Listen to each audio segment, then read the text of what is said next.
I use a lot of cooking metaphors with them also, that if you're cooking something, you have to taste it along the way to see what it needs, and just following a recipe without tasting is incomplete. You're going to wind up oftentimes with a product that you didn't intend because you didn't taste it.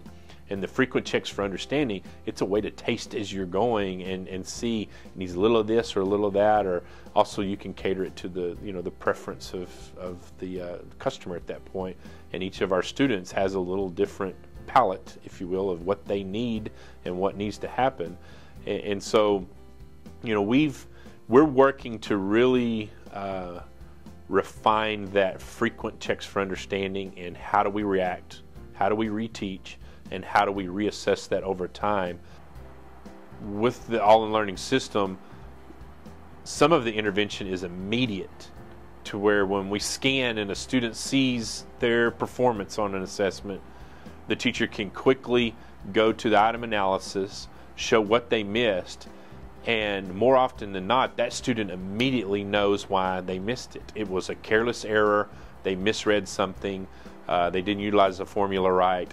It's an easy diagnostic, and they then recognize it, and it's no longer the teacher marking up a paper in red and giving them feedback in that fashion, but it's immediate feedback. Now, the next day, later that period, or whenever the opportunity arises, that we're going to readdress that skill, that student is now honed in. They know that's something that they've bought into. That's encouraging for teachers.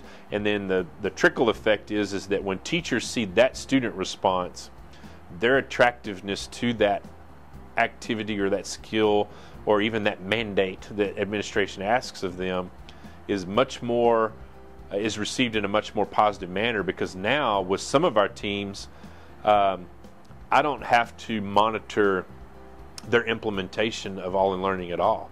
They're excelling, they're exploding, it's progressing as they need it to, and so when teachers make that connection that, okay, this is how my students respond to this data, this is how I'm going to respond to that data, then it's the demand comes from a grassroots point at that point.